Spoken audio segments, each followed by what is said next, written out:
आज जो अभी अभी आपने शब्द सुना, भजन सुना, उस पे सत्संग हो रहा है जी। गड्डी मौत को कहा गया है कि एक दिन मौत ने आना जरूर है। चाहे कोई शूरवीर है, योद्धा है, पीर, पैगंबर, अवतार, गुरु, महापुरुष, हर कोई मालिक के इस कानून को मानता है, बदलता नहीं। जब समय आता है तो हर किसी को ये संसार छोड़ना पड़ता है। आत्मा जो शरीर रूपी मकान में मेहमान बन के रह रही है, इसे ये मकान एक दिन खाली करना होगा। वो समय कब आएगा, किस जगह पे आएगा, ये किसी को नहीं पता होता, पर ये समय निश्चित होता है। पहले बने परारविद, पाछे बने शरीर। पहले वो विधि, वो तरीका मौत का जो आने वाला है वो लिख दिया जाता है, शरीर का निर्माण फिर होता है। तो भाई, समय कहाँ आएगा, किस जगह पे आएगा, यानी मौत के रूप में, उस मालिक को पता है। ओम हरि अल्लाह वाहिगुरु गॉड, नाम अनेक हैं, वो एक है। उसको मालूम है सब कुछ, क्योंकि उसने सब कुछ बनाया है। तो समय आना जरूर है, पर पता इंसान को नहीं। मारे राखे आपे आप, मानस के कछु नाही हाथ। उस मालिक के हाथ में है सब कुछ। मालिक ने सब कुछ बनाया है,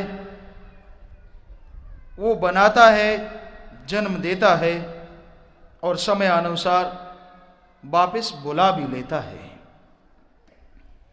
पर जाने का ढंग अलग अलग हो जाता है।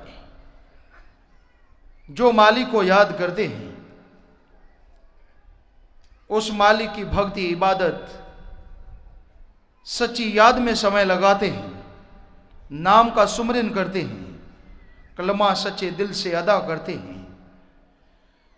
तो जब वो संसार छोड़ने लगते हैं, यानी उनकी मौत आने लगती है, तो वो पहले से बता देते हैं, मैंने फलां समय पे, फलां जगह पे अपने मालिक के साथ चले जाना है। और जब वो शरीर छोड़ते हैं तो यूं लगता है जैसे सो गए हों। एक पल में जैसे अपने कपड़े उतार देते हैं पुराने, नए पहन लेते हैं, ऐसे ही भक्तजन शरीर छोड़ के चले जाते हैं। लेकिन जो उसे याद नहीं करते, मालिक की भक्ति नहीं करते, उन्हें अपनी मौत का पता नहीं चल पाता। और जब वो समय आता है तो बुरी तरह से तड़फती है आत्मा। यानी जब मौत का सामना करना पड़ता है तो आत्मा को बेअंत कष्ट होता है। इस बारे में हिंदू रूहानी फकीरों ने लिखा है कि जैसे एक जीवित इंसान के सैकड़े बिच्छू डंक मारे, वो मरे ना, पर उस जहर से जितना वो तड़फेगा, उतना दुख आत्मा को जब शरीर छोड़ती है तब आता है। ये बात मुसलमान रूहानी फकीर लिखते हैं, अंदाज अलग अलग होता है। वो कहते हैं जीवित इंसान के अगर कोई कांटेदार झाड़ी मुख के रास्ते डाल के गुद्दा के रास्ते खींच के निकाली जाए, जैसे वो शरीर तार तार हो जाएगा। जितना दुख उस इंसान को होगा, उतना दुख मौत के वक्त रूह को उठाना पड़ता है। सिख गुरु साहबानों ने इस बारे में फरमाया है, जिंद नमाणी कड्डिए हड्डा को कुड़काए। जैसे एक जीवित इंसान की सारी हड्डियां तोड़ दी जाएं पर वो जिंदा रहे, जितने दर्द का एहसास उसे होगा, उतना दर्द मौत के समय आत्मा को झेलना पड़ता है। बेपरवाह मस्ताना जी, सच्चे मुर्शिद कामिल शास्त्रनाम जी महाराज फरमाया कर दे कि जैसे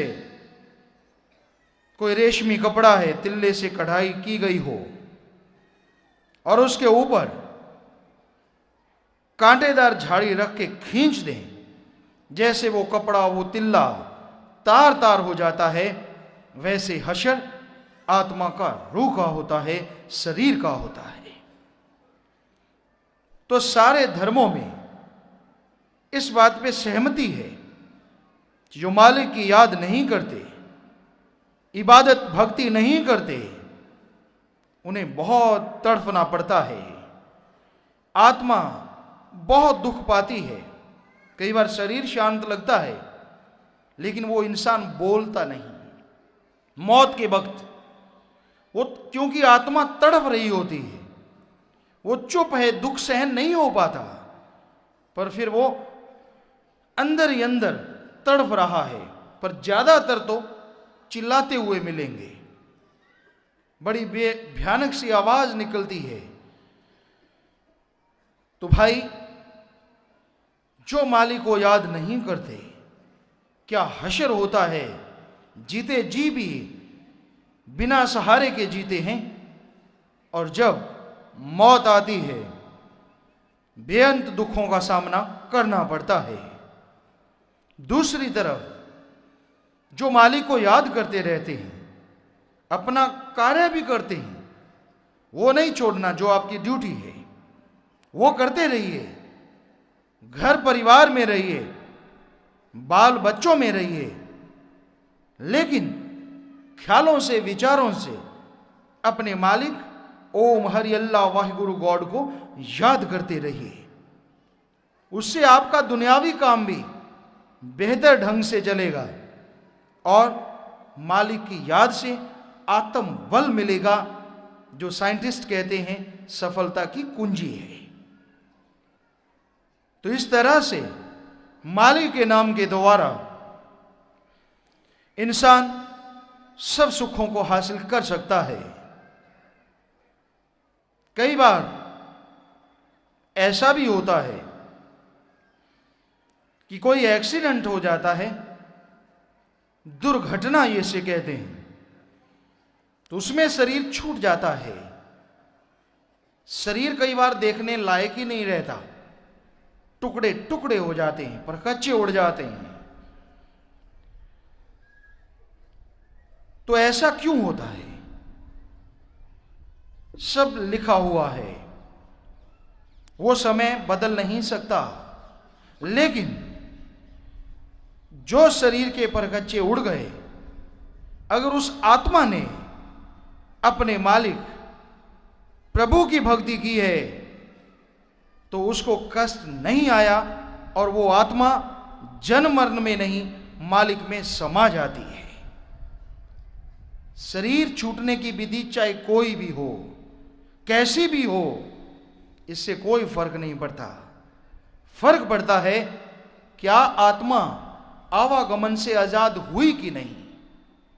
फर्क पड़ता है कि आत्मा ने सुमरन किया कि नहीं। अगर किया तो आवागमन से आजाद मोक्ष मुक्ति जरूर मिलती है, और अगर नहीं किया तो शरीर चाहे आराम से छूटे, मखमल के गद्दों पे छूटे, फिर भी आत्मा को जन्म मरण में जाना होगा, दर दर भटकना होगा, हर शरीर में दुख उठाने होंगे। तो भाई ये कभी ख्याल ना करें कि शरीर ऐसे क्यों छूटा। कई बार ऐसा भी सुनने को मिलता है, आप दुनिया में रहते हैं, हमने देखा लोग व्यंग कसते हैं, आप तो भगवान का नाम लेने वाले थे, आप तो ओम हरि अल्लाह गॉड खुदा वाहिगुरु को याद करने वाले थे, फिर आपका बेटा, आपकी बेटी या आपका कोई आदमी क्यों मरा। सुन के दुख आता है और हंसी भी आती है। आप क्या समझते हैं ऐसा कहने वाले कि भगवान का नाम किसी को मरने नहीं देता? गलत। फिर तो हो गया इसका मतलब कि भगवान का नाम तो मन माया में, काल के देश में हमेशा कैद रखने को बना है। नहीं भाई, ये गलत है। माली का नाम रक्षा करता है। कब? जब कोई आपका मौत जैसा कर्म हो, आपके हाथ पैर टूटने हो, चारपाई पे ही पड़े पड़े आपने तड़फते रहना हो, पर आपने माली का नाम जपा, निरंतर भक्ति की, इबादत में, उसकी याद में समय लगाया, तो आपका वो भयानक कर्म जो सूली के मानिंद था, सूली के बराबर था, वो एक कांटे में बदल जाता है। ये तो संभव है माली के नाम के द्वारा। वैसे सुमरन का अगर इंसान पक्का हो, माली की याद में समय लगाता है, तो ये सच है, उसके लिए असंभव कुछ भी नहीं। मालिक कुछ भी कर सकता है, लेकिन जब उसको मंजूर हो। ये नहीं कि मालिक का नाम लिया और वो ये दुनिया से जाएगा ही नहीं। आप निगाह मारें, कितने पीर पैगंबर हुए, अवतार हुए, गुरु महापुरुष हुए, संत फकीर हुए, योद्धा शूरवीर हुए, पर आज वो हमें नजर क्यों नहीं आते? जब समय आता है आखिरी तब्दीली का, मौत का, तो हर किसी को संसार छोड़ना पड़ता है। माली के भगत संत फकीर उसकी रजा में रहते हैं, रजा को बदलते नहीं, रजा को तोड़ते नहीं। तो भाई जाना पड़ता है सबको, तो आप रोए ना, परेशान ना हो, ज्यादा दुख ना मनाएं अगर आपका कोई संसार छोड़ के चला गया। आप मन को समझाएं सुमरन के द्वारा और इतिहास की गवाहियों के द्वारा कि जब इतने बड़े बड़े महापुरुष जो माली के दर्शन करता ही नहीं, करवाने वाले भी थे, जब वो दुनिया छोड़ के चले गए, तो आम इंसान क्या यहां रुक पाएगा? जब वो रजा को मानते हैं, तो अगर वो किसी को नाम देते हैं, तो वो कैसे कहेंगे कि तूने इस दुनिया से जाना नहीं? जाना है इस दुनिया से सबने, पर बारो बारी। वो समय कब आएगा और कैसे आ जाना है, ये पता नहीं है। इसलिए संतों ने कहा, आने वाले समय का फिक्र मत करो, गए हुए समय के लिए रो मत, जो समय आपके पास है उसे गवाओ मत। जो आपके पास समय है उसकी कदर करो, उसकी कीमत पाओ, सच्चे दिल से मालिक को याद करो और परमार्थ में समय लगाओ। अरे स्वार्थ में तो पशु भी जी रहे हैं, पक्षी भी जी रहे हैं, कीड़े मकोड़े सब स्वार्थ में ही तो जी रहे हैं। मालिक ने परमार्थ करने के लिए, हे इंसान, तुझे बनाया है।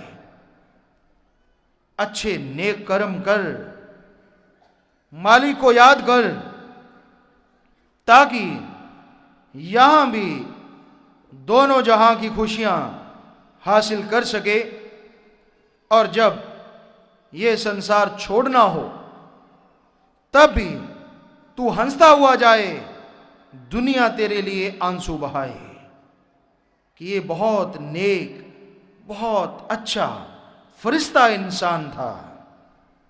पर ऐसा कुछ मत कर कि लोग तेरे जाने से राहत महसूस करें कि अच्छा हुआ, ये कलंक मिट गया। बुरे कर्म मत कर भाई, बुरे कर्म करेगा तो समाज में कोई इज्जत से तेरा नाम नहीं लेगा। अरे तेरा ही नहीं, तेरी आने वाली पीढ़ियों को भी लोग इज्जत सत्कार नहीं देंगे, गलत निगाह से देखेंगे। इसलिए जीना तो सबने है, पर कुछ ऐसा कर जाइए कि आपका नाम दोनों जहां में अमर हो जाए। अगर भक्ति की है जाने वाले ने, मालिक की याद में समय लगाया है, भक्ति करता रहा है वो, तो कभी भी तू उसके लिए रो ना। उसकी याद में अगर तू तड़प रहा है, उसके प्यार में अगर आंसू आ रहे हैं तो कोई बात नहीं, आने दे। लेकिन सच्ची श्रद्धांजलि भक्त को तब है अगर उसके लिए आप सारे बैठ के सुमिरन करो, मालिक की याद में समय लगाओ कि हे मालिक, वो तेरा जन था, तेरा भगत था, समय आया तू ले गया, तू रहमत करना, उसे खुशियां देना, अपनी रहमत से माला माल कर देना, और उसकी यानी मालिक की याद में समय लगाओ।